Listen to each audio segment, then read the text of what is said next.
Your phone lights up on the desk beside you, vibrating with an incoming call. Not a text, not an email, but an actual voice call. And immediately, before you even see the name, your chest tightens, your breath catches slightly, and a wave of something between dread and paralysis washes through your entire body. The ringtone feels unreasonably loud, like an alarm piercing through the quiet space you'd carefully constructed around yourself. And even though you know you should answer, even though it might be important, your hand doesn't reach for the phone, it reaches away from it, as if the device itself has become a small emergency you're not equipped to handle. And yet inside you, there's a complex storm of reactions happening simultaneously. Guilt that you're not answering, anxiety about what the person might want, frustration with yourself for feeling this way about something so simple, and underneath all of it, a bone-deep resistance that feels less like a choice and more like a reflex. You watch the phone buzz and buzz, knowing you'll have to deal with this later, knowing you'll craft a careful text response explaining you missed the call, knowing that others would have simply picked up the phone without this entire internal drama. The call goes to voicemail. Relief floods you, immediately followed by shame. You wonder if something is wrong with you, if you're the only person who finds phone calls uniquely draining, intrusive, almost violating in a way that's difficult to explain to people who answer calls as casually as they open doors. You've tried to articulate it before, the way an unexpected call feels like someone showing up at your house unannounced and demanding immediate access to your attention, your energy, your presence. But people look at you strangely, as if you're being dramatic about something that shouldn't be dramatic. But what if this isn't social anxiety in the clinical sense, or rudeness, or technological incompetence? What if this is actually a sophisticated boundary response developed by a nervous system that processes communication demands differently than others? A system that isn't broken, but calibrated to different thresholds? What if the people who avoid phone calls aren't avoiding connection, but protecting something essential about how they connect? You're about to discover that your phone avoidance reveals something profound about how your mind processes intimacy, spontaneity, and the invisible labor of human interaction. When someone asks why you didn't answer their call and your explanation, "Sorry, I just don't really do phone calls," falls flat, landing in the conversation like a confession of something vaguely antisocial, you can see the judgment forming behind their eyes. From the outside, it looks like avoidance, like you're too busy for them, or worse, like you think you're too important to be interrupted. The lack of immediate availability is interpreted as a lack of care. They think you're being difficult. They think you're antisocial. They think you're one of those people who hides behind screens, incapable of real-time human interaction, choosing the emotional safety of asynchronous communication because you can't handle the vulnerability of a live conversation. Some assume it's generational, that you're so addicted to texting that you've lost the ability to speak. Others assume it's personal, that you're specifically avoiding them, that your failure to answer is a statement about the relationship's worth. What's rarely considered is that phone call avoidance isn't about the person on the other end at all. It's about the format itself, the spontaneous demand it places on your attention, the performance it requires, the lack of control over when your presence is required. This isn't disinterest or rejection. It's a boundary response to a communication medium that feels, to some nervous systems, like an ambush. What people perceive as coldness is actually a sophisticated understanding of your own capacity limitations, a recognition that you engage more authentically when you're prepared, when you've had time to gather yourself, when connection happens on terms that allow you to show up fully rather than frantically. To understand this, we have to step back to how human brains evolved to handle communication demands. For most of human history, face-to-face interaction was the only option, and crucially, it came with context. You could see the person approaching, read their body language from a distance, prepare yourself emotionally for the exchange. Your brain had time to assess threat level, social importance, and appropriate response. The telephone, invented barely 150 years ago, introduced something neurologically novel: disembodied voices making immediate demands with zero preparation time. Your brain receives a voice, an intimate, evolutionarily significant stimulus, but without any of the contextual information it's designed to process alongside that voice. Inside your brain, the anterior cingulate cortex and the prefrontal regions work to manage social prediction and response preparation. When you receive a text or email, these regions have time to construct an appropriate response. You can edit, revise, calibrate your tone, think through implications. Neurologically, here's what happens with a phone call. Your amygdala registers the unexpected stimulus, your nervous system activates before you consciously decide anything, and your prefrontal cortex is expected to immediately perform complex social calculations, interpret tone, generate appropriate responses, track conversational threads, manage your own emotional presentation, all in real time with zero preparation. For some people, this process feels natural, even energizing. For others, it registers as cognitive overload. Research on introverted and highly sensitive nervous systems has shown that these individuals process stimuli more deeply, with more elaborate neural pathways lighting up in response to social information. The brain doesn't distinguish between a physical presence and a voice demanding immediate response. Both activate threat assessment systems designed to evaluate social situations. But for people with lower thresholds for stimulation, the phone call triggers a stress response that others simply don't experience. What looks like avoidance is actually a nervous system saying, "This format exceeds my optimal processing capacity." You're not broken. You're operating exactly as your particular neurology is designed to operate.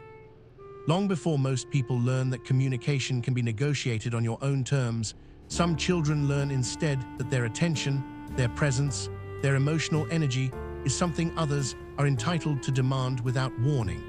Perhaps you grew up in an environment where privacy was conditional, where closed doors weren't respected, where your time alone was interrupted frequently, and those interruptions were framed as connection. As love as what family does. When a child's boundaries around their attention and space are repeatedly overridden, not maliciously, often out of parental anxiety or cultural norms around availability, their nervous system learns to brace for intrusion. The phone call then becomes a symbolic recreation of that childhood experience. Someone demanding your immediate presence, your full attention, your emotional labor, with the implicit message that refusing makes you selfish, cold, or difficult. What formed in childhood wasn't phone anxiety specifically. It was a heightened awareness of how much energy involuntary presence requires, and a nervous system trained to protect the limited capacity you have. When you grow up in an environment where your emotional bandwidth is constantly being spent, where someone always needs something, where your attention is constantly redirected, where you're expected to respond immediately to others' needs, your nervous system develops sophisticated conservation strategies. Psychologists call this capacity management, and it's most pronounced in people who experienced early chronic stress or emotional parentification. You learned young that unexpected demands deplete you faster than planned interactions. The phone call represents the ultimate unplanned demand. Someone needs you right now, regardless of where you are emotionally, cognitively, or energetically. Your nervous system isn't being dramatic when it signals danger. It's remembering hundreds of times when saying yes to unexpected demands left you depleted, when being available for others meant being unavailable to yourself. This is why you avoid the call, not because you don't care about the person, but because your system has learned that spontaneous availability comes at a cost you can't always afford to pay. This is why you prefer text. It allows you to respond when you have capacity, to craft responses that accurately reflect your thoughts rather than whatever your anxious brain produces under pressure, to engage without the performance aspect that phone calls demand. Phone calls require simultaneous processing of tone, content, timing, turn-taking, emotional management, and response generation. Studies have observed that people with phone anxiety aren't avoiding connection. They're avoiding the specific cognitive load that real-time voice communication demands. There's also the emotional labor component that rarely gets discussed. Phone calls require you to manage not just your own emotions, but the other person's experience of the conversation. You're tracking whether they sound upset, whether you've said something wrong, whether awkward silences are your fault, whether you should end the call or keep going. Text removes this burden. You can focus on content without performing emotional availability in real time. These patterns follow you into adult relationships. where partners or friends interpret your phone avoidance as emotional distance, where job expectations around availability feel like violations, where you're marked as difficult or high maintenance for needing what others take for granted. Control over when you're accessible. You've likely been told you're bad at communication, when the truth is you're meticulous about communication. You just need it to happen in formats that don't deplete you.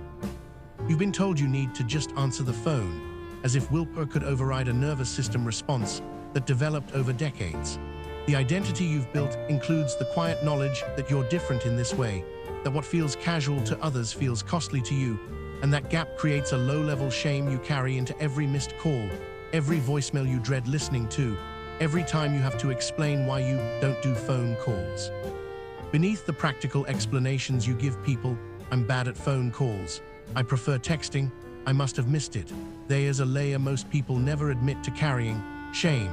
The quiet belief that there's something fundamentally wrong with you, that you're failing at a basic human function that everyone else has mastered, that your inability to simply answer the phone marks you as socially deficient in some essential way. You've internalized the frustration of people who can't understand why you make this so complicated. In a culture that treats constant availability as a virtue, that frames immediate responsiveness as respect and delayed response as rudeness, that sees phone avoidance as generational weakness or social anxiety disorder, your natural communication preferences become pathologized. The shame doesn't come from the behavior itself. It comes from being told repeatedly that your way of managing your energy and attention is wrong, immature, or inconsiderate. You've been made to feel that boundaries around accessibility are boundaries you shouldn't need. But shame thrives on misattribution, on believing that your phone avoidance reveals character flaws rather than nervous system differences. Here's what's actually true. Your resistance to phone calls isn't about being difficult. It's about recognizing that you engage more authentically when you're not ambushed, that your best self shows up when connection is invited rather than demanded, that real intimacy requires energy you can't access on command. Not broken, adapted, not deficiency, difference, not antisocial, differently social. The people who thrive on spontaneous phone calls aren't more evolved or more connected. They're simply calibrated to different communication thresholds. Their nervous systems happen to find real-time voice interaction energizing or neutral. Yours finds it depleting. Neither system is superior. They're just different operating systems for human connection. You're not failing to communicate. You're communicating with boundaries that honor your actual capacity instead of performing availability you don't have. There's nothing defective about protecting the energy you need to show up meaningfully in your relationships, your work, your life. For many people, phone calls serve as efficient connection points, quick check-ins that maintain relationships without the time investment of meeting in person, spontaneous conversations that feel intimate and immediate. They experience the unplanned nature of calls as excitement rather than intrusion, the real-time exchange as enlivening rather than depleting. Their nervous systems are wired to process spontaneous interaction as low cost, even rewarding. But phone avoidance isn't about opting out of connection. It's about recognizing that your connection capacity is distributed differently. Where others spend small amounts of energy across many spontaneous interactions, you concentrate your relational energy into fewer, more intentional exchanges. The space where others place casual phone calls isn't empty in your life. It's occupied by thoughtful text conversations where you can be more articulate, by in-person meetings where you can read full context, by carefully crafted responses that actually reflect your thinking rather than your anxiety. Neither path is superior. What matters is authentic connection, not the medium through which it travels. You haven't opted out of relationships. You've concentrated your limited social energy into formats where you can show up as your actual self rather than a panicked version performing real-time availability. The phone call avoiders aren't less connected. They're just connected through different channels, and often, when they do connect, they do so with remarkable depth precisely because they've conserved the energy to be truly present. When you step back and look at the whole picture, the nervous system adaptation, the childhood roots, the cognitive load differences, the shame you've carried, you begin to see that your phone avoidance isn't the problem you thought it was. It's not evidence of social dysfunction or emotional immaturity.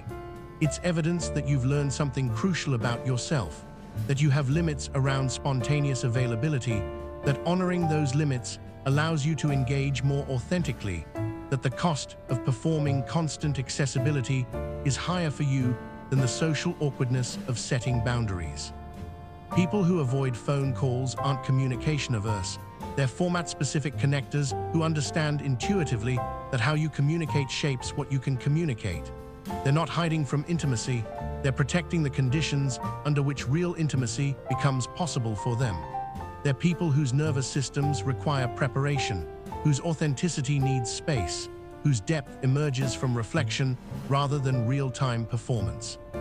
This shaped you into someone who thinks before speaking, who values intentional connection, who refuses to mistake availability for intimacy. This isn't about forcing yourself to answer every call or pretending phone anxiety doesn't exist. It's about recognizing that your communication preferences are valid, that boundaries around your attention aren't selfish, and that you get to choose connection formats that work for your actual nervous system rather than the one you're supposed to have. Some of this can shift with practice. Neuroplasticity means patterns can change, but only if you want them to, and only in ways that honor rather than override your fundamental needs. If this video put words to something you felt but never quite articulated, if you've been carrying quiet shame about your phone avoidance, wondering if something was wrong with you, you're not alone. There are millions of people whose nervous systems are wired this way, who experience phone calls as demanding rather than casual, and who connect more authentically through other channels. I'd love to hear your experience. Drop a comment and share. What's your go-to excuse when you don't answer a call? And how do people react when you tell them you just don't like talking on the phone? What would it feel like to stop apologizing for this? And if you want more conversations like this, about the quiet patterns of the human mind, the things we don't usually name, the ways we're different that we've been taught to see as deficient, consider subscribing to the channel. We explore these spaces together, making sense of the parts of ourselves we thought we had to hide.